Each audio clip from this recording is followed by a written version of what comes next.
temas en el círculo, los temas que se han tratado y que se están viendo a tratar en el círculo, principalmente son la lógica y los fundamentos de las matemáticas. Este es un tema recurrente, más o menos hasta 1930. El propio Monish Lee es una persona muy interesada en este tipo de temas. Por supuesto, los problemas del Tractatus. Si no me equivoco, el primero que intenta conectarse con Wittgenstein y está intentando traer el Tractatus a la discusión es Carnap. Pero cuando ya llega el Tractatus, quienes van a darle una especial atención son el propio Monish Lee y este estudiante, su asistente, que era Friedrich Waismann. Entonces, estos son los principales wittgensteinianos del Círculo de Viena. Sin embargo, como veremos más adelante también, hay quienes se oponen a Wittgenstein. Y principalmente en el lado opuesto a Wittgenstein estaba Otto Neurath. Otto Neurath es una figura también central en el Círculo, pero le reconoce algo a Wittgenstein, pero sin embargo no lo sigue en todo. Y recuerden ustedes que es Otto Neurath el autor del manifiesto. Entonces, por eso es que en el texto propio del manifiesto tampoco es que se le da demasiada importancia. Se habla de Wittgenstein como uno de las fuentes de donde se ha vivido el espíritu de la concepción científica del mundo, pero no se explica con detalle ni se desarrolla demasiado la filosofía de Wittgenstein, ¿no? Es como una luz que más o menos guía los trabajos del Círculo de Viena, por lo menos a ojos de Otto Neurath. Otro libro que va a ser tema crucial después de 1930 es la sintaxis lógica del lenguaje de Carnap, aunque ya para esto Carnap ha dejado el Círculo de Viena. Carnap deja el Círculo de Viena en el año 31. Y eso, la distancia de Carnap del Círculo de Viena, también marca otro momento ya de diferenciación. Entonces, de distanciamiento, de ruptura también. Claro, Carnap logra irse a los Estados Unidos y eso debilita una facción importante del Círculo de Viena.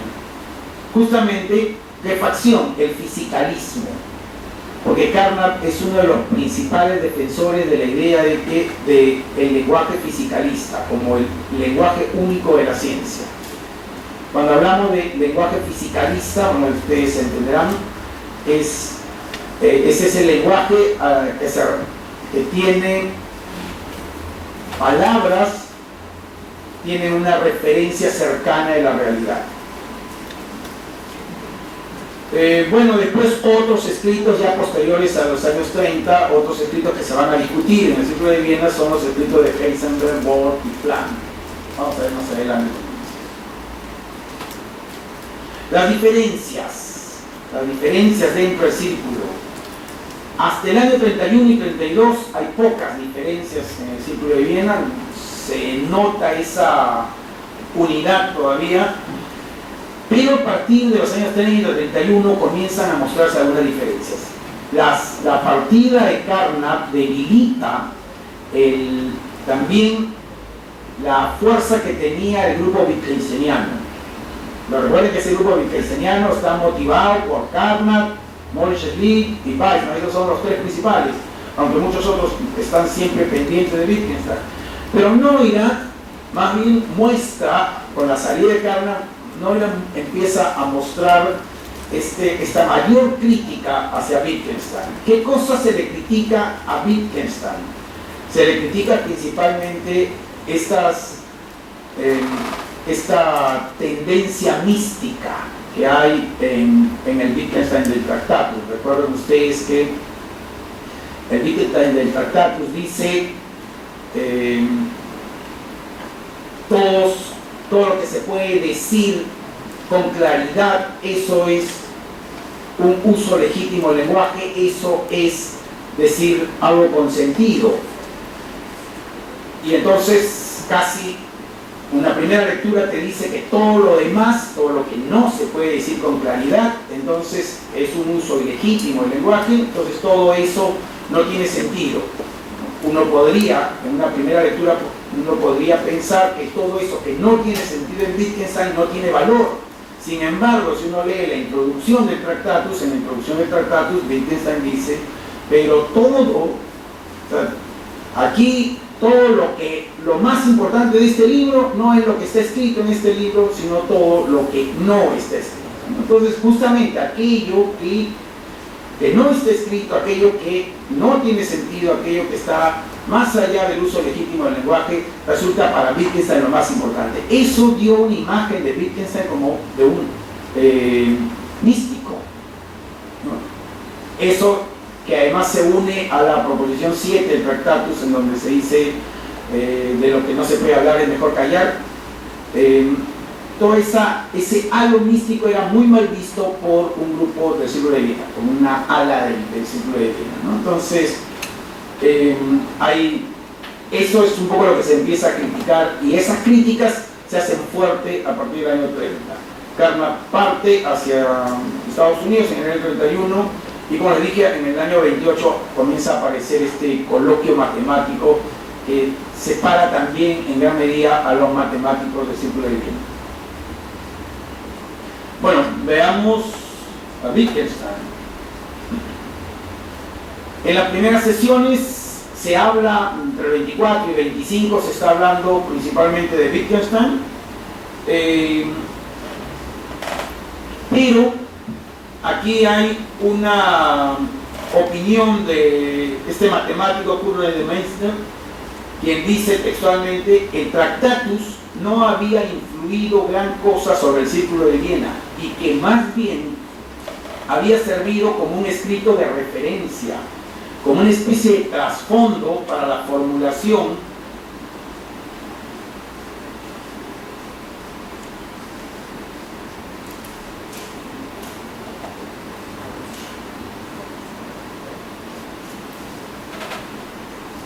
Fernando.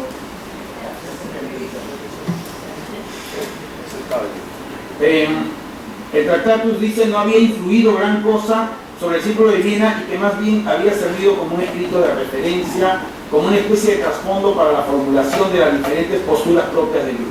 Entonces, bajo la visión de este matemático, más bien, que ha sido parte también del Círculo de Viena, ha integrado el Círculo de Viena, él ve que el Tractatus, la influencia del Tractatus no es tan seria como parece. Se ha leído mucho el Tractatus, se discute, pero solo es un texto de referencia que le permite a cada uno de los miembros del círculo poder establecer sus propias opiniones. No es que todos coincidan con lo que el Tractatus está diciendo. Es una forma de trabajar. El Tractatus es el texto más trabajado en los primeros años, pero no define la filosofía de los miembros, no del todo por lo menos. Karl Menger, quien es uno de los primeros en reseñar el trabajo del Círculo de Viena, el matemático, también opina lo mismo. Según Carnap, acá veamos la opinión de Carnap, en cambio. En el Círculo de Viena se leyó en voz alta, proposición por proposición, una gran parte del libro de Wittgenstein, el Tractatus. Con frecuencia era necesaria una serie muy larga de reflexiones para describir qué era lo que se quería decir. A veces no dábamos con ninguna explicación clara y unívoca. De cualquier manera, entendimos una buena parte del libro y lo discutimos animadamente. Entonces, esta necesidad de discutirlo, leerlo proposición por proposición, esto fue desarrollado, de esa forma se desarrolló el Círculo de Viena en gran parte. El propio Wittgenstein viene a Viena, pero alrededor del año 26. Antes de la llegada de Wittgenstein, Montgelit viaja para encontrarse con Wittgenstein, y tienen ya discusiones anteriores. Entonces, después de eso viene Wittgenstein, y como ustedes sabrán, por el carácter de Wittgenstein, en realidad era una persona muy irascible, discutía demasiado y discutía de mala forma, de mala decisión. Entonces tuvo pocas intervenciones en el círculo, pero quien va a tener una preocupación por conectarse con él, por conversar con él, por tener largas entrevistas con él, es Weizmann, el estudiante asistente de Moishe. Él va a buscar a Wittgenstein y va a tener muchas entrevistas, justamente con la intención de aclarar todas estas discusiones que están surgiendo en el Círculo de Viena.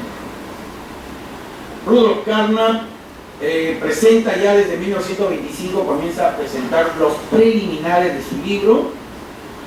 Él llega al Círculo de Viena recién, más o menos en el segundo grupo, o sea, más o menos estaría llegando en el año 25. El 24 se ha iniciado las reuniones, él está llegando recién en el 25. Y llega al Círculo de Viena por invitación no de un miembro del Círculo de Viena, sino de un miembro cercano, un amigo del Círculo de Viena, que es Hans Reichenbach. Entonces es Reichenbach quien invita a Carnap a integrarse a Viena, se hace profesor en Viena a partir del año 26 y a partir de eso comienza a presentar sus conferencias. Representa la facción fisicalista, uno de los temas más a los que Rudolf Carnap va a ponerle mayor énfasis es justamente esta idea de la necesidad de un lenguaje fisicalista. ¿Por qué? Además, porque la necesidad de un lenguaje fisicalista o un lenguaje fisicalista puede permitir uno de los objetivos básicos del Círculo de Viena, que es la unidad de la ciencia. La ciencia puede unificarse gracias a construir ese lenguaje fisicalista. Es el promotor de contactar con Wittgenstein. Acá están estos dos jóvenes matemáticos que les decía. Traigo aquí no solo porque fueron los quienes se abrieron con este coloquio matemático, sino también porque Karl Menger es uno de los primeros en reseñar todo lo que había sucedido en el Círculo de Viena. Y he traído acá algunas citas de sus reseñas que me parecen importantes. El lugar de la reunión de Schlick, del Círculo de Schlick, era un espacio más bien sombrío en el sótano del edificio de la Goldman Gates que albergaba los institutos de matemática y física de la universidad, ¿no? En el sótano, en el espacio que quedaba de esta manera libre, se formaba una especie de semicírculo con las sillas frente al pizarrón y se dejaba una mesa para quienes traían libros, deseaban fumar o tomar notas. El tamaño del grupo varió de 10 a 20 en el curso de los años. Durante cada año académico, la lista de los asistentes se mantuvo prácticamente sin alteraciones, excepto en lo que se refiere a los invitados extranjeros. Entonces, bueno, además los invitados extranjeros son pocos hasta el año 29, pero a partir del año 29, a partir del año 30 son muchos los invitados extranjeros. Van a venir varios, e incluso de Estados Unidos. Entonces ese es más o menos el estilo de las reuniones, como decíamos, una especie de semicírculo, y al frente, al otro lado de la mesa, se encontraba Moritz Schlick, quien hacía, pues, quien fungía un poco de moderador de toda la discusión. Normalmente es Moritz Schlick quien da inicio a las reuniones, dice, y lo hacía siempre reseñando alguna actividad, algún texto, y invitando a que se presente algún otro texto. Recién ahí invita a que alguien presente algún texto que ha preparado para la ocasión. Sobre la discusión política, habíamos comentado que muchas reseñas del Círculo de Viena lo mencionan como un grupo con una preocupación política. Ese es clarísimo, por ejemplo, en Otto Neurer, quien viene, además Otto Neurer viene de las ciencias sociales.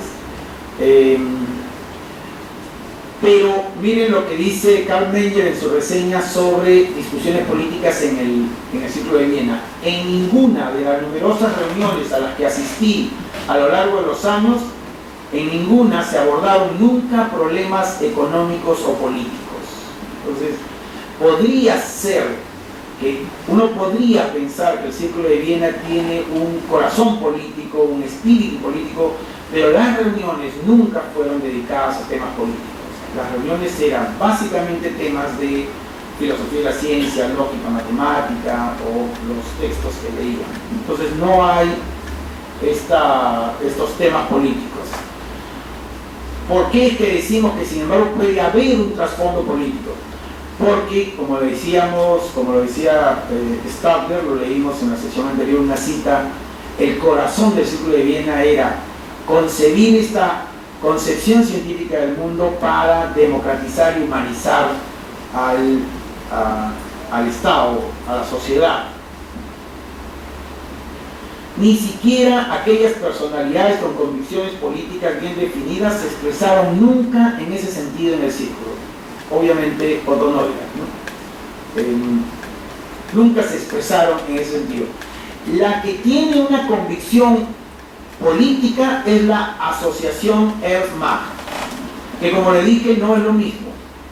Varios integrantes del grupo participan de la asociación Ernst-Mach y Moritz Schlick también es presidente de la asociación Ernst-Mach, pero él asume esa presidencia casi por obligación, porque le piden en la primera reunión de esa asociación, todos piden que sea Moritz Schlick quien está ocupando la cátedra de Ernst-Mach, piden que él sea el que presida también esta asociación.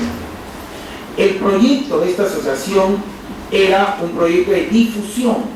La asociación Ernst-Mach quiere difundir estas ideas de la concepción científica del mundo. Y a la base de esta asociación hay un partido político. Ahí sí hay un marcado interés político, que no hay en el Círculo de Viena.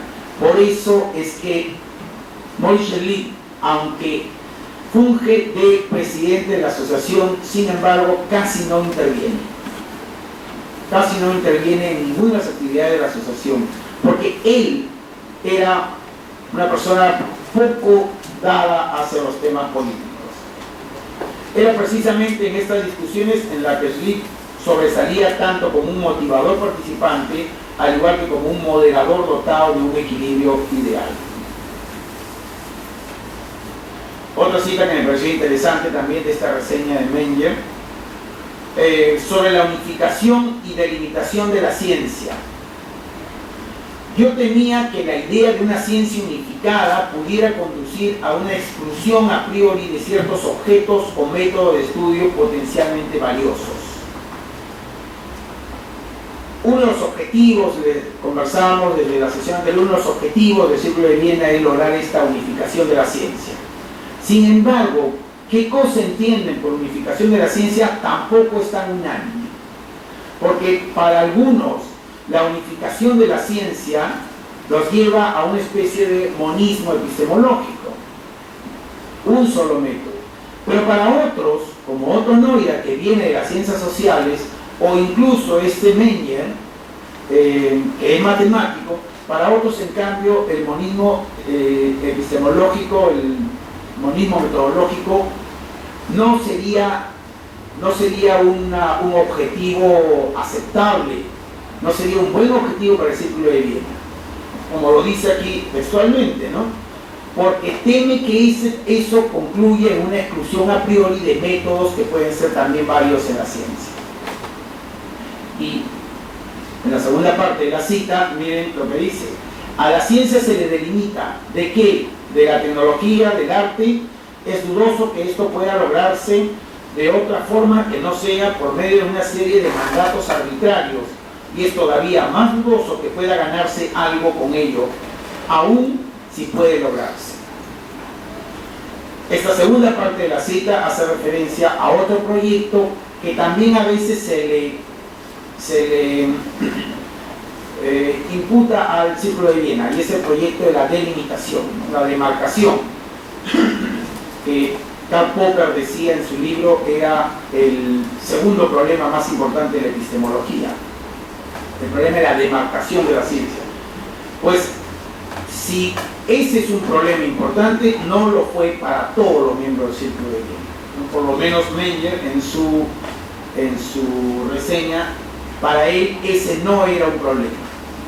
Más bien eso, la pretensión de querer delimitar, cerrar la ciencia, esa pretensión puede terminar, como dice él, con mandatos arbitrarios, un poco de arbitrariedad. Otra cosa que quería comentarles,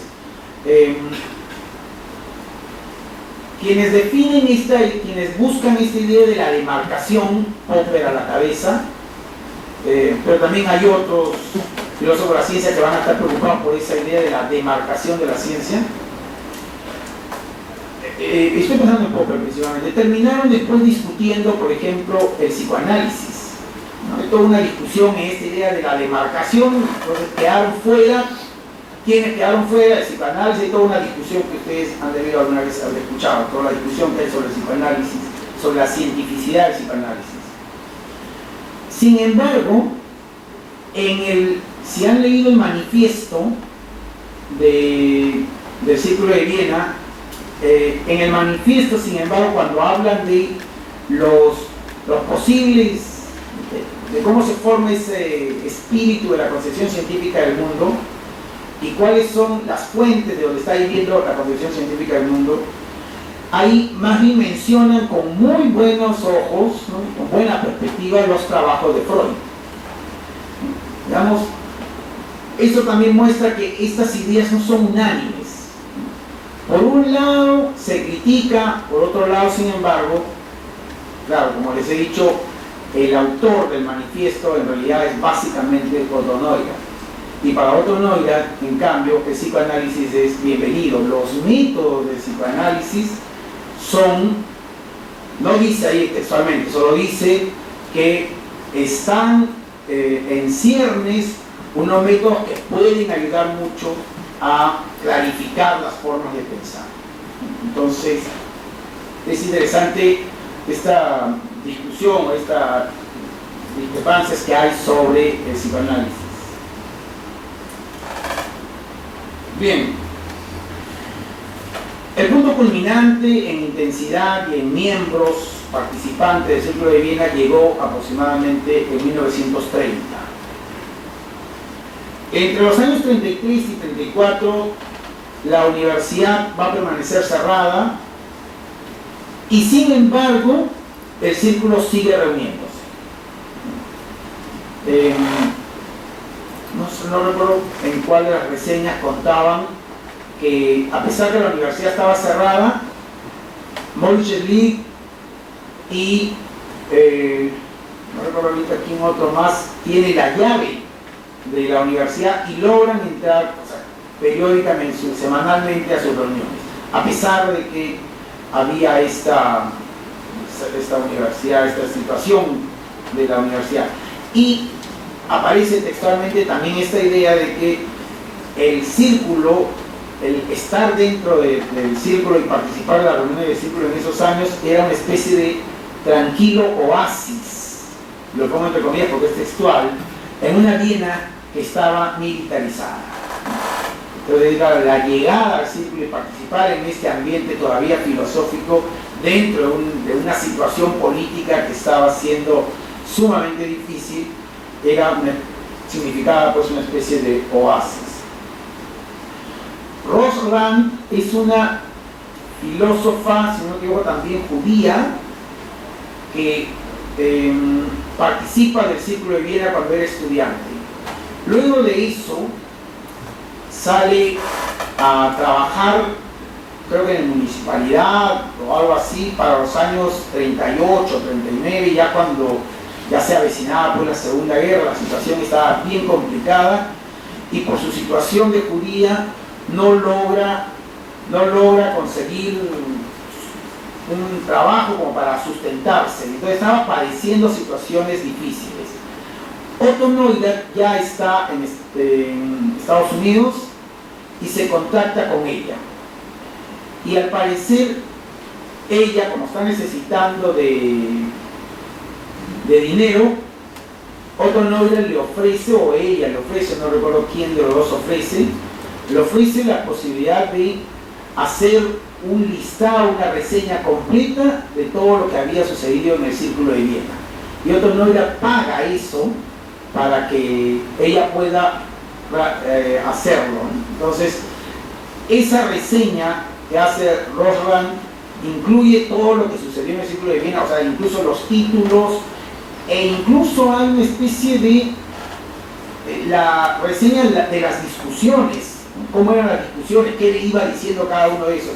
Es quizá, según Friedrich Stadler, es quizá el documento más valioso que tenemos hasta el momento sobre el Círculo de Viena. O sea, pretender conocer de cerca el Círculo de Viena sería pues conocer estos documentos de esta filósofa. Pero estos documentos son cortos, no son tan largos. De hecho, en el texto de Stadler hay unas páginas, no sé si 50 o 70 páginas, en donde se reproducen gran parte de estos documentos. Entonces hay este documento, pero esto es lo único que se tiene de primera mano, lo que se tiene más cercano sobre el Círculo de Viena. Bueno, es la época también que se empiezan a difundir las ideas a través de la asociación Wehrmacht, pero esta asociación tiene poco tiempo de duración. En realidad creo que termina ya para el año 34, había dejado de existir, creo que 31, 32, por ahí deja de existir, porque ya tiene problemas por sus tendencias políticas.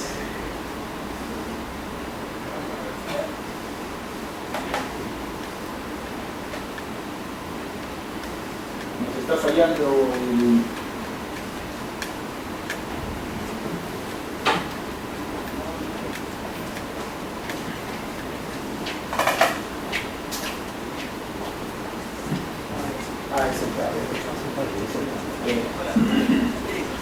Bien, veamos el manifiesto de 1929. Es uno de los temas importantes en esta fase pública del Círculo de Viena. Las ideas principales del manifiesto, la concepción científica del mundo, se titula. Algunas ideas que he logrado sacar del manifiesto. Dice, ninguno de los miembros cuando comienza a hablar, porque recuerden ustedes que el manifiesto comienza con una especie de prehistoria. No, primero empieza con una especie de prólogo, luego una especie de prehistoria, luego va contando, el manifiesto va contándonos un poco de cuáles son las fuentes de donde ha podido extraerse estas ideas del Círculo de Viena.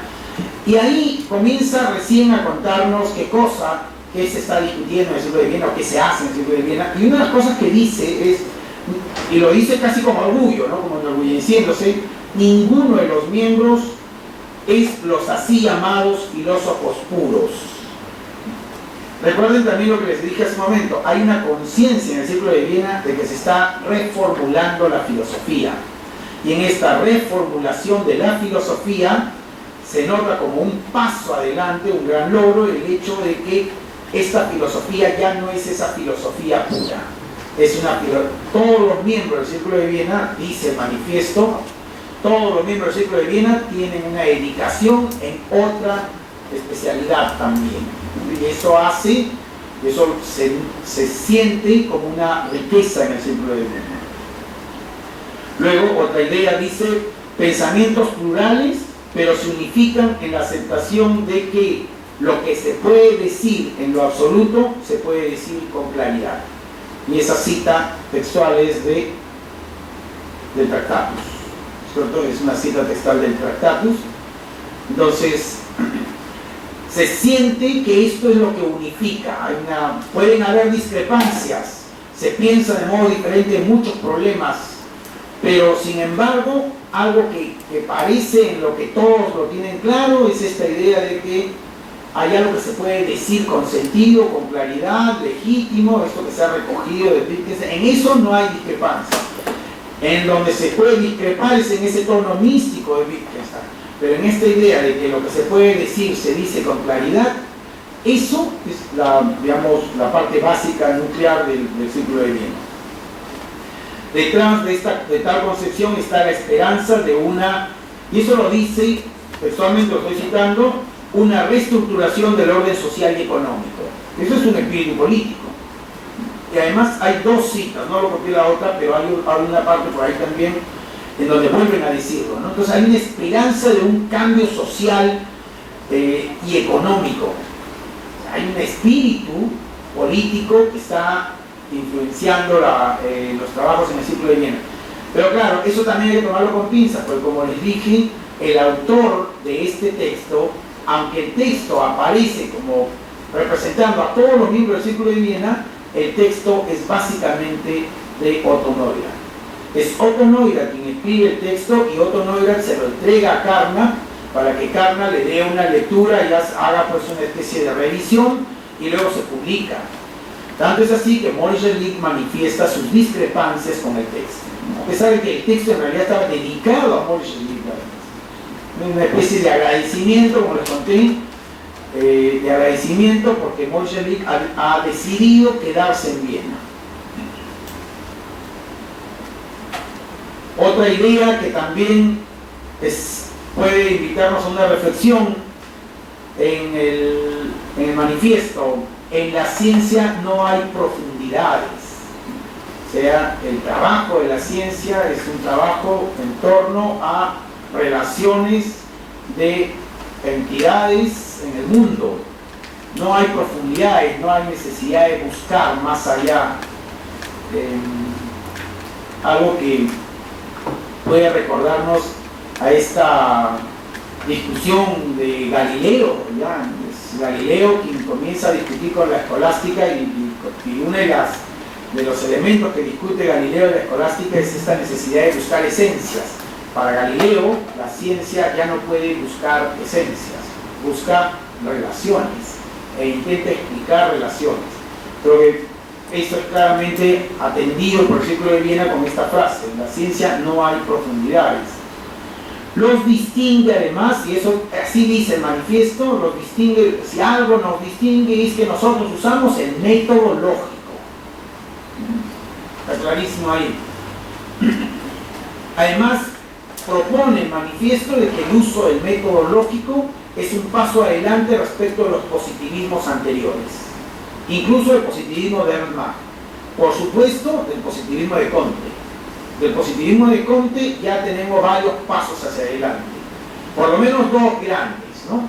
El manifiesto dice: el problema del positivismo de Comte fue que el positivismo de Comte era, dice, todavía tenía pretensiones biológicas, sí, pretensiones biológicas, no solo pretensiones biológicas. Después más adelante dice: el problema del positivismo de Comte es que Comte pretendió discutir con los metafísicos y teólogos, ¿no? Hay esta discusión de no hay Dios, ese es el ejemplo además que pone. Los anteriores metafísicos, los anteriores positivistas podían decir no hay Dios. Nosotros, que empleamos ya el método lógico, ya ni siquiera entraríamos en esa discusión, porque la misma afirmación de no hay Dios ya resulta siendo sin sentido. Ya ni siquiera entra en la discusión, porque los problemas metafísicos y los problemas teológicos simplemente quedan como un discurso sin sentido. Entonces, en este sentido es que ellos sienten, hemos dado un paso adelante respecto al positivismo de Comte y también del positivismo de Ernst Mach. Ahora, ¿por qué los metafísicos han tenido tanta importancia en la historia? Dice el manifiesto, principalmente por dos causas. Dicen, hay los dos son los principales problemas de la metafísica. El primero es una confusión, dicen. ¿Cuál es esta confusión? Una confusión que aparece en el lenguaje común, en el lenguaje natural. Confundimos demasiado con sustantivos hechos que no son sustantivos, ¿no? Por ejemplo, dice, hablamos de el sueño, sustantivamos el sueño, pero el sueño, ¿qué cosa es? Es un proceso. Entonces, esta idea, en el lenguaje común, en el lenguaje popular, nosotros sustantivamos muchas cualidades, adjetivos o procesos Y creemos que eso es válido. En estos que están empleando el método lógico, la sustantivación de entidad, de procesos o de cualidades, eso ya no es válido. Entonces, ese ha sido el error de la tendencia metafísica que ellos quieren superar. No sustantivar donde no hay entidades. Ese es un error. Y el segundo error, dice el manifiesto, es que lo que sea es un error porque es una ingenuidad en la manera de comprender el pensamiento, porque siempre se ha imaginado el pensar como algo, una actividad que se puede realizar independientemente de la experiencia. Y lo que el manifiesto dice es que el pensar no se puede hacer nunca de manera independiente de la experiencia. Entonces partimos de la experiencia para pensar. Ahora, eso en verdad ha sido trabajado enormemente en modelos, hoy en día en modelos en teorías del aprendizaje hoy en día, ¿no? El pensar parte de la experiencia. John Dewey decía, resumía en gran medida sus teorías del aprendizaje: aprender haciendo. Solo haciendo es que uno logra aprender, conocer. Entonces, y John Dewey decía, pensar es en realidad solucionar un problema. Entonces, esta idea de que pensar sea sin experiencia tampoco lo aceptarían autores, como decía, ligados a los temas pedagógicos. Se rechaza la posibilidad del conocimiento sintético a priori. Esto es un tema también recurrente en el manifiesto y va a ser recurrente a lo largo de todo el Círculo de Viena. Cuando el Círculo de Viena discute a los metafísicos, está pensando principalmente en Kant. La metafísica de Kant, la pretensión del trabajo a priori, la pretensión de la razón pura, eso es lo que está discutiendo. Bueno, creo que acá tengo también unas ideas que puede entender en el manifiesto acerca de qué cosa está entendiendo el manifiesto cuando habla de metafísica, esa crítica a la metafísica, esa superación de la metafísica. Cuando el manifiesto dice metafísica, hace referencia a estas 4 formas de metafísica. La metafísica escolástica, esa que está pretendiendo buscar esencias y que Galileo discutió tanto, la metafísica escolástica, la metafísica escondida del apriorismo, esa metafísica que aparece en la crítica de la razón pura, es metafísica escolástica, la metafísica del apriorismo. También se refieren a la metafísica que hay que superar como la metafísica del realismo, dicen. ¿A cuál realismo se refieren? A la metafísica, me imagino yo, no deja claro ahí, pero me imagino se refieren a esta idea de un realismo metafísico también, a esa idea de una materia en sí misma desarrollada, que queda de alguna forma, casi se convierte en una especie de nómeno. Y después la metafísica que aparece en el idealismo hegeliano. Bueno, los idealismos en general, pero principalmente el idealismo hegeliano. Entonces, esos son los modelos metafísicos que el Círculo de Viena está queriendo superar.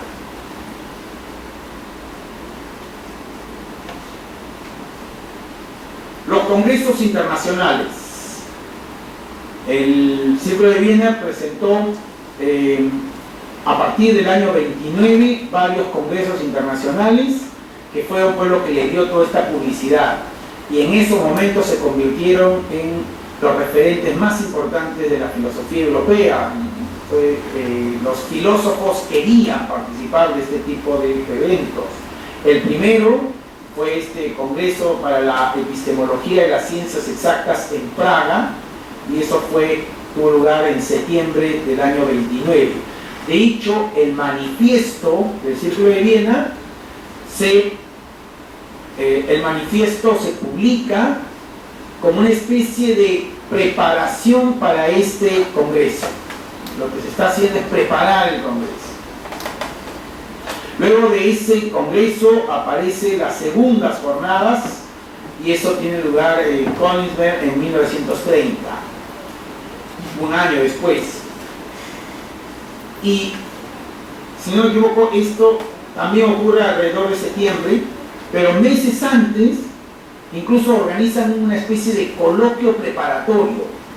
Y hablamos de, Stadler tiene una lista de todas las ponencias de cada uno de estos congresos, y hablamos de una cantidad enorme de ponencias, ¿eh? Cada uno de estos congresos son más o menos 30, 40 ponencias, y los coloquios preparatorios tienen otros 20 ponencias. Entonces, una buena cantidad de trabajo filosófico que hay detrás de todos estos congresos. Y después, muchos de ellos se daban el trabajo de reseñar todo el congreso y se publica en las revistas, ¿no? O sea, hay varios números de Erkennis, de la revista, dedicados a reseñar los congresos. Luego aparece el primer congreso para la unidad de la ciencia en París en 1935. Aunque hay una especie de deferencia, de respeto hacia los países donde van a suceder, en general, o sea, cada uno se presenta en sus propios idiomas. Entonces hay presentaciones en francés, en alemán, en inglés. Este es del Congreso en París en el 35. En la foto, que fue una de las fotos que utilizamos en nuestros afiches, estaba Bertrand Russell de sombrero conversando con Rudolf Carnap. Y este es la del Congreso, el segundo Congreso Internacional para la Unidad de la Ciencia en Copenhague en 1936. Lo interesante de este congreso es que cuando estaban en pleno congreso se recibió la noticia del asesinato de Moritz Schlick. En pleno congreso sucede el asesinato. Este congreso se realizó sorprendentemente por el lugar, pero esa era la casa de Neil Bohr. Parece todo un lugar bastante grande, pero esa era la casa de Neil Bohr, que de hecho es el personaje que está sentado a la derecha, él es Neil Bohr. Atrás está Otto Neurath, el gordito más pegadito. Y por ahí entre la gente está Popper. Aquí identificar a Popper. No se le ve mucho, pero está detrás de Jorgensen, es el que está de pie, que como dos personas atrás, ese es Karl Popper.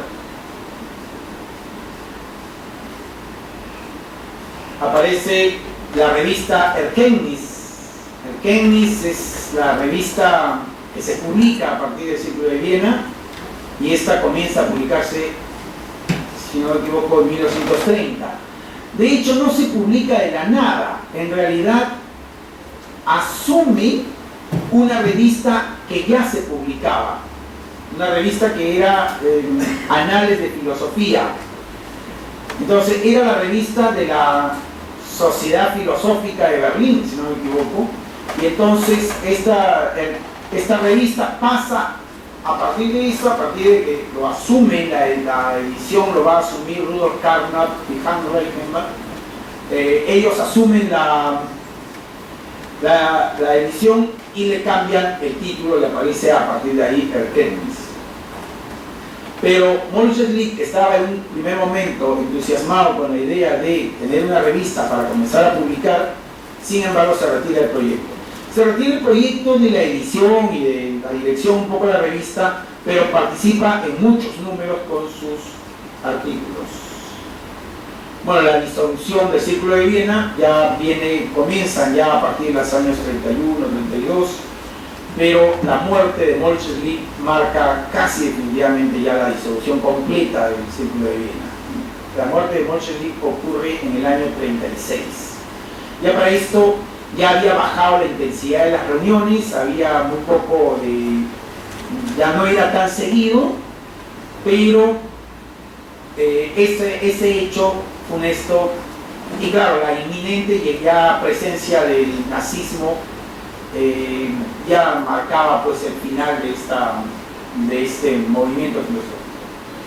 La muerte de Maurice Schlick en realidad ocurre el 22 de junio de 1936 y aquí hay todos unos sucesos, ¿no? En realidad es bien extraña la muerte porque las causas de la muerte, del asesinato,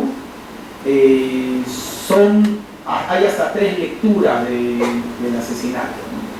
Una primera lectura es todo un problema amoroso que hay con una estudiante, que es esta Borowicka, Silvia Borowicka, que al parecer había sido estudiante de Maurice Schlick de los años 31, pero esta estudiante había estado en un tratamiento psiquiátrico, lo mismo que este señor Nervo, quien también había sido alumno de Maurice Schlick, al parecer también había estado en tratamiento psiquiátrico, porque desde el año 31, en el año 31, este señor, este doctor Nervo, quien era bastante joven, tenía 33 años en ese momento, ya había amenazado de muerte a Maurice Schlick. En el año 31, recuerden que el asesinato ocurre en el 36. Entonces, ya había este problema medio amoroso desde el año 31. Y esto ya trae una especie de discrepancias fuertes. Luego de eso, luego ya de los sucesos del 31, otra de las explicaciones del asesinato es que este señor, el doctor Nervo, que tenía serios problemas económicos, logra conseguir un trabajo, si no me equivoco, en una universidad de educación popular. Y luego estaba ya a punto de conseguir un trabajo, pero él se entera, eso no está probado, pero según él, no consigue el trabajo porque Maurice Schlick había intervenido para que no se lo den, para que no le den el trabajo. Entonces, él siente que hay una especie de rivalidad con Maurice Schlick, siente que este señor, por hechos que ya han sucedido desde el año 31, siente que hay una especie de estigma en él y que este señor y la influencia que tiene este doctor, este profesor, la influencia no le va a permitir a él desarrollos profesionales. Entonces tiene, por un lado, tiene este problema amoroso que ha sucedido en el 31 y siente el rechazo de Maurice Schlick para que le va a impedir a él conseguir trabajo. Entonces decide pues ahí ya matarlo. De hecho lo mata cuando Maurice Schlick está subiendo unas escalinatas rumbo a su clase, se le acerca y a 1 metro le dispara directamente. Ahora, esta sería pues una explicación, ¿no? Esta es un poco la explicación la explicación que además da la policía de los sucesos. Pero hay otra explicación respecto de la muerte de Maurice Schlick, y esta otra explicación ya la da un profesor que no firma como anónimo, pero que después parece que entre pesquisas Otto Neurath logra descubrir que este anónimo se refería a Johann Sauter, que era un profesor de filosofía del derecho de la misma universidad. ¿Qué es lo que dice el señor Sauter? Les he traído acá algunas citas de ese artículo porque apareció con una especie con un seudónimo, apareció en un periódico, es una editorial, una columna en un periódico. Entonces comienza diciendo: ha sucedido esta trágica muerte del doctor Maurice Schlick, este asesinato, nosotros no queremos defender al asesino ni ninguna cosa, esto es algo que se repudia, dice, pero aunque hay muchas explicaciones del suceso, yo quisiera lanzar una posible explicación. Y su explicación casi justifica el asesinato. Les he traído acá unas citas. Dice: el escenario es el de la lucha entre visiones del mundo opuestas que se enfrentaban desde hacía muchos años en las honduras del alma del joven y solitario Dr. Nelbach bajo la influencia del profesor Schlick. Este joven no era un psicópata nato, sino que cayó en este estado grave de desorden mental bajo la influencia de una filosofía en esencia destructiva, como la enseñada desde 1922 justamente por el Dr. Schlick en la Universidad de Viena. Entonces él comienza a decir en el texto, él comienza a decir que en verdad esta filosofía que se ha enseñado, esta filosofía que se ha trabajado en el Círculo de Viena, es una filosofía antimetafísica, antirreligiosa y que causa perturbaciones en los estudiantes que tienen espíritu religioso. Y prácticamente esa sería la explicación de él, ¿no? Que hay una especie de lucha en el espíritu del joven Nelbach que lo ha llevado pues a tomar esa decisión. Pero, y al final es terrible los últimos párrafos, porque miren lo que dice: el judío es un antimetafísico nato, aludiendo además, no solo alude a que Moshe Schlick tiene una ascendencia judía, sino dice, textualmente dice, porque además sus asistentes son dos judíos. Luego hay una carta respondiendo del hijo de Moshe Schlick, y el hijo de Moshe Schlick dice, eso es falso, porque en realidad el único asistente judío que tenía era Weizmann, pero el segundo asistente no era judío, ¿no? Entonces, bueno,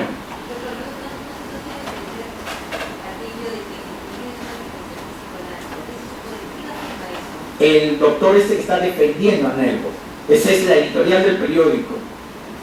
Entonces está acusando a la filosofía de Moshe Schlick como una filosofía antimetafísica, además propia de un judío, que es un antimetafísico y que hace daño a la sociedad. Eso es lo que estaba diciendo, hace daño a la sociedad. Y la última frase es terrible, ¿no?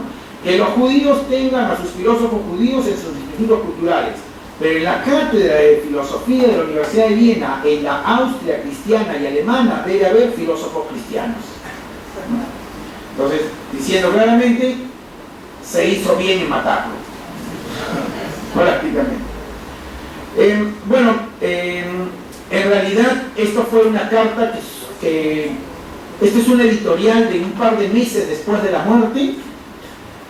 El señor Nelbach va a la cárcel, la universidad le quita el grado de doctor. Hay una carta también en donde se le quita el grado de doctor justamente por el asesinato, pero sin embargo 2 años después queda libre. Pero como ya no tenía grado de doctor, no podía volver a trabajar en la universidad y comienza a trabajar en entidades estatales. De hecho, comienza a trabajar en entidades estatales hasta los años 50 y tantos en que fallece. Muy bien. Yo creo que ya no nos damos el break. Disculpen, en realidad todo esto de las tardanzas ha sido una... ¿Tenemos un break? Ya, 5 minutos para poder conversar. No se demoren mucho en el break, por favor.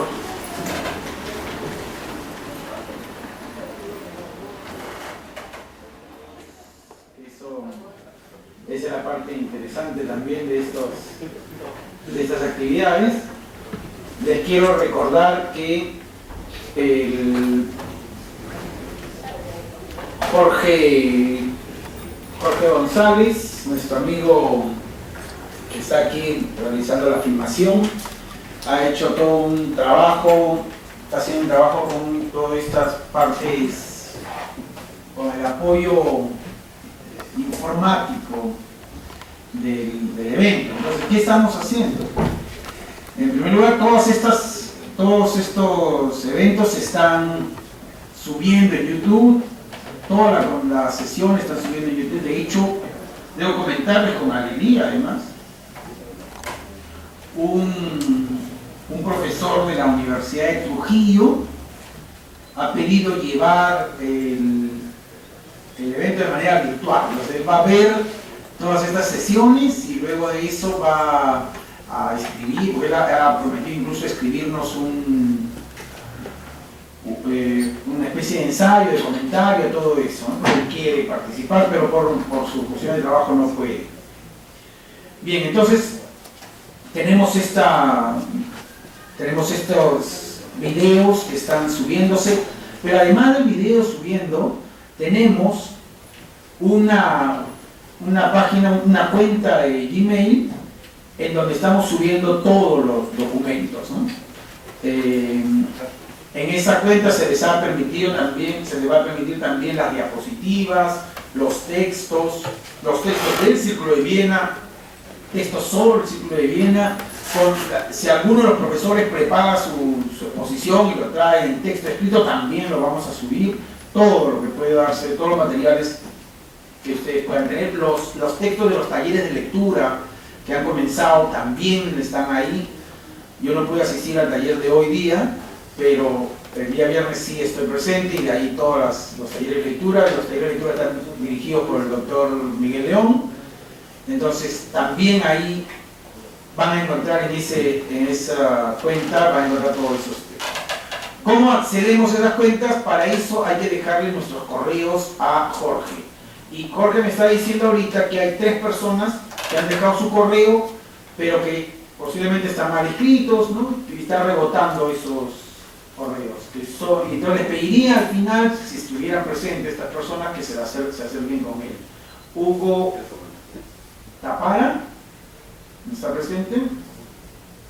Desiderio, allá él es el doctor, a él lo conozco. Y Juan de la Cruz. Entonces, acercarte con Jorge y aclarar un poco el correo para que puedan llegar todos los materiales. Y en general, si alguno no se ha acercado, acérquese con Jorge, para dejar bien claramente el correo y que puedan acceder a todos los materiales. ¿Ya? Ahí también voy a colgar, ya está puesta ahí la diapositiva de la primera sesión, y ahora subo la diapositiva de la segunda sesión. Les recuerdo también que el día viernes viene el doctor Luis Piscoya. Bien, comencemos entonces con la ronda de preguntas, comentarios. A ver, ¿quién es? Agustín, Verónica, acá hay 2, por favor.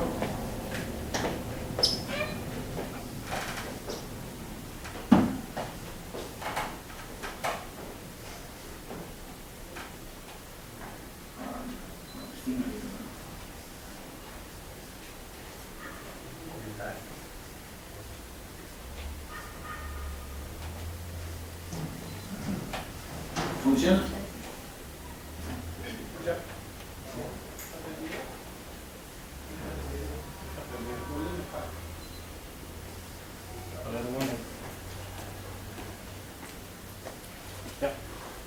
¿Está? Sí. A ver.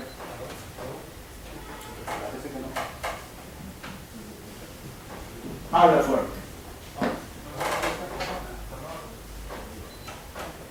¿Te aprendió? A ver, por favor.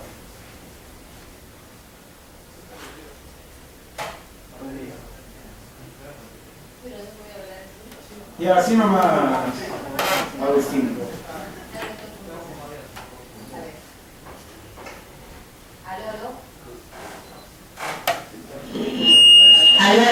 Ahí está. Bueno, yo quería solo hacer algún comentario y hacer algunas observaciones. Yo tengo un texto de Círculo de Viena que fue traducido recientemente por Paulo Lorenzano. Lorenzano fue orientado por Ulises Muriles de la escuela alemana estructuralista, ¿no? Alguna vez conversé y dijo que la traducción que corre de 20 páginas, 18 por ahí, no es completa, porque más o menos con todas las bibliografías que existen y comentarios, por qué los libros se citan, por qué se leen, da una cosa de 50 páginas. Yo lo tengo ese texto acá y yo lo podría mandar así por digital, ¿no? Para que disponibilice. Entonces, eso es uno, para que uno vea, uno viendo, ¿no? ¿Por qué escogieron a Wittgenstein? Porque entonces hay bastante bibliografía, bastante comentarios por qué eligieron tales fuentes, ¿no? Eso es uno.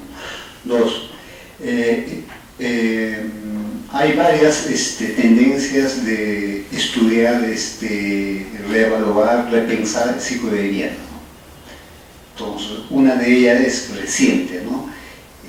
Justamente entra, digamos así, la norteamericana, tal vez alemán, por ejemplo, la lectura de Ulises Molina sugiere otras críticas de los años 60, ¿no?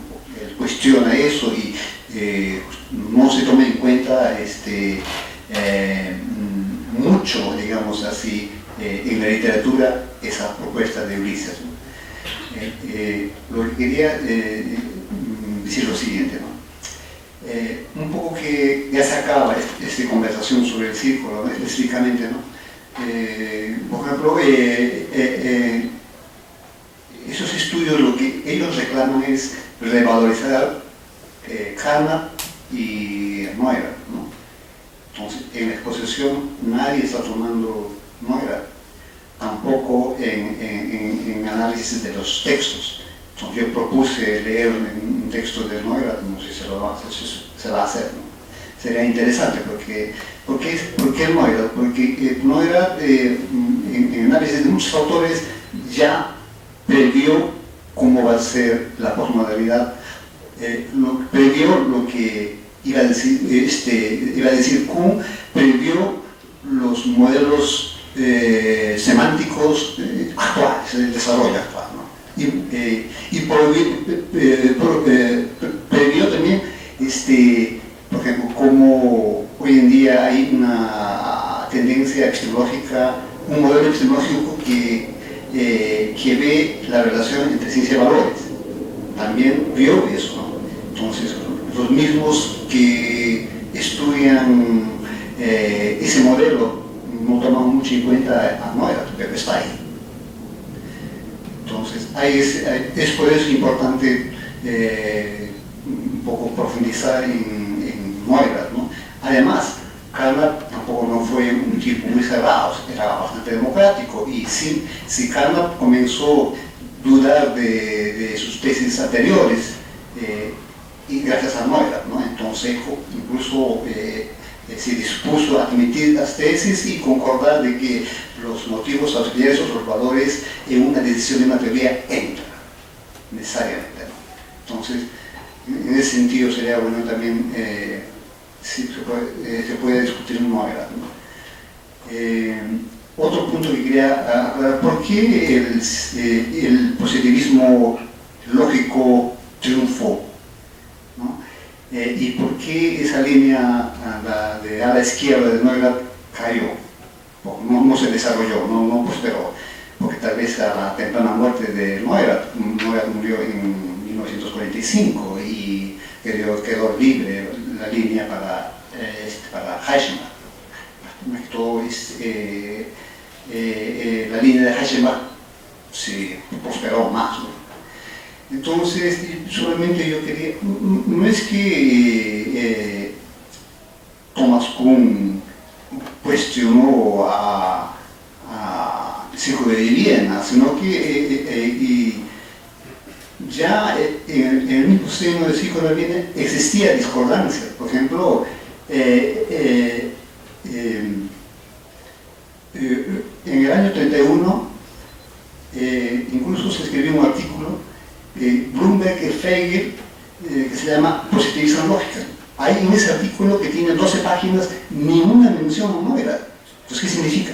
Había mucha disputa, incluso política. Claro, en el debate no se habla de política, pero en sí las personas tienen sus aspectos políticos, ¿no? Entonces, eso sería decir, tomar en cuenta, ¿no?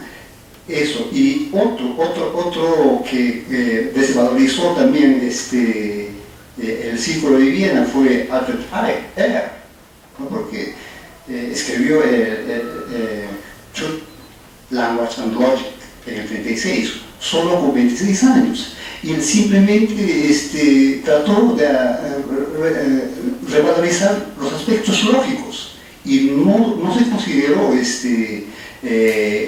los aspectos que desarrollaba a la izquierda, ¿no? Neurath, Philipp Frank, ¿no? y mucha gente hoy en día, a veces uno usa como catecismo, como un texto fuente, ese texto, ¿no? Entonces uno tiene que tener cuidado de esas cosas, ¿no? Entonces eso no se ha dicho, yo simplemente coloco esas cosas, ¿no? Gracias. Muy bien, gracias de ti por el comentario. Yo tengo solo dos comentarios rápidos. No, uno nomás ya. Era sobre Otto Neurath. Tienes razón, necesitamos mirar con más detenimiento ese otro lado del Círculo de Viena, que es el que menos se conoce. Lamentablemente en las sesiones que vamos a tener no hay presentaciones sobre Neurath, porque cada expositor se les ha dado pues, la libertad de que cada expositor lo escoja qué va a hablar, y cada uno ha escogido lo que va a hablar. Y yo me he encargado de la parte introductoria, y lo que viene ahora para las exposiciones son cada uno va a presentar, y hay creo dos que se dedican a Carnap, uno a Reichenbach y otro, no por ahorita, uno mira positivismo lógico, otro a filosofía analítica. Entonces cada uno ya tiene, digamos, el autor que va a trabajar, y ninguno ha mirado a Neurath. Estoy de acuerdo contigo, sin embargo, en que es necesario darle una mirada, porque además también, como algo que tú lo habías dicho, a veces se mira a Thomas Kuhn como una especie de ruptura general con la filosofía y la ciencia anterior, pero cuando uno mira esta variedad que hay en el Círculo de Viena, no hay tal ruptura tan tajante. O sea, ya, como muy bien dijiste, muchas ideas de Thomas Kuhn ya podían encontrarse en ciernes en algunos autores del Círculo de Viena. No existe esa ruptura de un momento a otro, ¿no? Y solo una anécdota para contarles, Otto Neurath viaja a los Estados Unidos y le pide a John Dewey que publique en esta gran editorial de la ciencia unificada, en este proyecto grande de la enciclopedia de la ciencia unificada que él estaba tratando de coordinar. Y entonces le pide a John Dewey que publique, pero el texto que John Dewey saca a publicar es un texto que era casi crítico del positivismo. Porque John Dewey publica en eso un texto chiquito que se llama La teoría del valor, en donde John Dewey pretende justamente criticar esa idea de esa distinción tajante que los positivistas habían hecho entre hecho y valor. Entonces, hay toda una reseña acerca de las discusiones que tienen John Dewey y Otto Neurath en Estados Unidos, todas las discusiones para que se publique ese libro. Y Otto Neurath le confiesa a John Dewey que él mismo tampoco es que acepte mucho esa distinción tajante.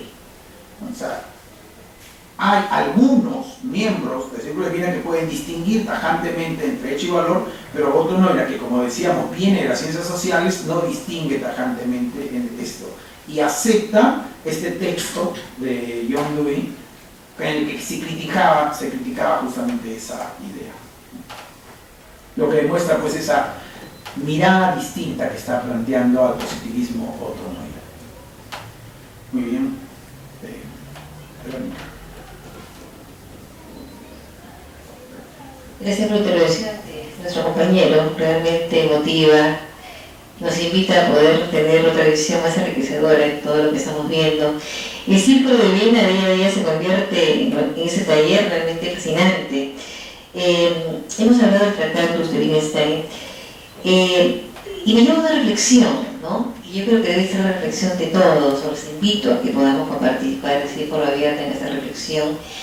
¿Qué es lo que tiene el Tractatus que lo hace, por una parte, tan atractivo, al mismo tiempo tan rechazado, ¿no? ¿Será acaso que ese Tractatus tiene aquel interrogante que lleva una reflexión profunda sobre el objetivo de la búsqueda de todos aquellos que se reunían para buscar una interpretación científica del mundo? Pero pienso, o acaso deberíamos pensar o reflexionar sobre aquello, que las personas que estaban ahí, al ser matemáticos y físicos, tenían evidentemente ya una tendencia hacia las cosas físicas y una posición antimetafísica, ¿no? Eso nos lleva, por ejemplo, al tema del Tractatus, cuando si bien es cierto, prácticamente se llega hasta invalidar esa postura de conocer el bienestar, tengo entendido, pero sin embargo se toma el tiempo para poderlo analizar poco a poco. ¿No sería acaso este interés por analizar esto que era una forma de poder fortalecerse una especie de dogma en la postura de la fisiología, en el positivismo lógico, que era prácticamente la base del positivismo científico, que se estaba formando un dogma frente a lo que estamos nosotros viviendo ahora? O sea, prácticamente es evidente que al tener, por ejemplo, el psicoanálisis, que tiene una base fisiológica, solamente es aceptado porque es fisiología, es neurología, algo que se puede ver que está muy ligado a la ciencia. Pero sin embargo, el psicoanálisis, a pesar de haber sido una de las líneas de psicología más influyentes en Occidente desde que nació, es la única línea que ha tenido mayor problema para ser hasta el momento reconocida como ciencia. Y está más en el campo de la filosofía que en el campo de la ciencia, ¿no? Esto yo creo que sería importante verlo como también una propuesta y una reflexión hacia el momento actual que nosotros estamos viviendo, ¿no? Hasta qué punto la postura del positivismo lógico y científico puede ser válido en este tiempo, cuando es claro que evidentemente lo más importante en relación a la naturaleza humana tiene más de metafísico de que físico, porque el alma no se puede poner en el laboratorio, ni tampoco los sentimientos ni las emociones. Y si llegamos a la parte espiritual, que en este caso se le está dando como una connotación cuando se habla que era demasiado, el término se acá místico, exacto, evidentemente estamos llegando a una esencia totalmente metafísica de Wittgenstein, ¿no? Entonces, ¿es malo, es bueno? No, acá no hay que buscar de culpable, inocente, de quién tiene razón o no, sino yo considero que eso nos debe conllevar a tener una apertura hacia el sentido, porque evidentemente las emociones no se pueden tocar. Lo que hace al hombre y al ser humano es precisamente la esencia de su dignidad, que está en los valores y los afectos, ¿no? Y en cuanto al final del tema que se ha presentado sobre la muerte de Schmitt, pienso que nos está dando un derrotero claro de lo que era precisamente la tendencia hacia donde iba el Círculo de Viena, ¿no? Porque hay una división ya de tipo dogmática. Y el dogma, definitivamente como tal, yo creo que lejos de abrir horizonte para tener una mayor comprensión en la parte filosófica, lo limita, ¿no? Eso es lo que quería decir.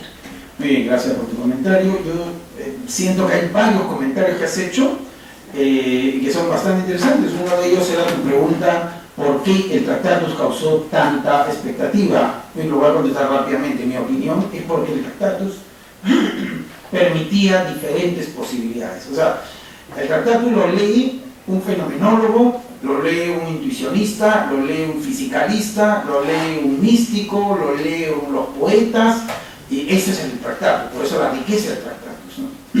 Y yo he visto gente que tiene, he visto un fenomenólogo que hace poesía en la Católica y que hace su tesis sobre el Tractatus, encontrando las bases en el Tractatus, la base para la poesía, para el decir poético, ¿no? O sea, el Tractatus te permite esa lectura. Yo creo que esa es la riqueza del Tractatus. Por eso, porque permitía esa apertura.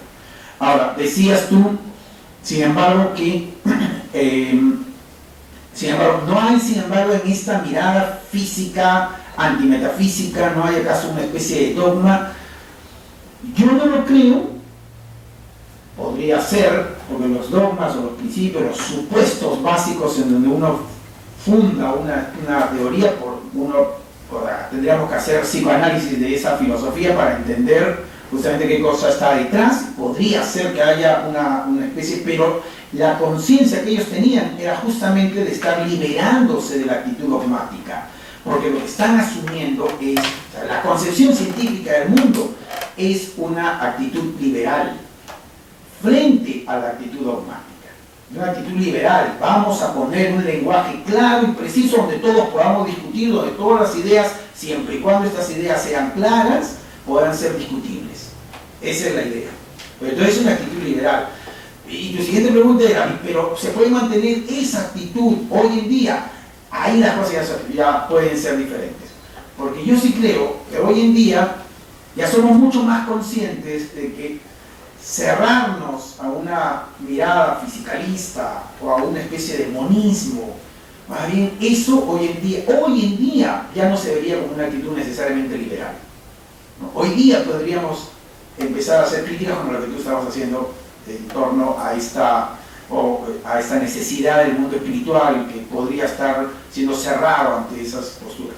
Pero en ese momento yo creo que la actitud que ellos tenían era: estamos mostrándole al mundo una forma de ser liberal, democrática, humanizadora, frente a la actitud que ellos consideraban que sí era dañina, que es la actitud dogmática de quienes están encerrados en lo que ellos llamaban metafísico, pero podían estar incluidos las formas totalitarias o los nacionalismos estos. Muy bien, bueno, se nos pasó el tiempo. Jorge, si tu pregunta es en 1 minuto. Sería una cosa muy rápida. La palabra sería, digamos, metafísica. La palabra sería metafísica o irracionalismo. Nada más. Muy bien. Has hecho gala de una brevedad sorprendente en ti, Jorge. Muy bien. Muchísimas gracias a ustedes por su participación. Entonces, el día viernes a las 3:30 para el taller con el doctor Miguel León, y yo mismo estaré presente ahí. No pude estar hoy día, pero ahora sí el viernes. Y a las 6 para la exposición aquí, y tenemos al doctor Vizcoya, así que hay que sacarle el jugo a este doctor que conoce al dedillo mucho en los temas que se trabajan, así que va a ser muy interesante ese día. Muchas gracias, nos vemos el día viernes.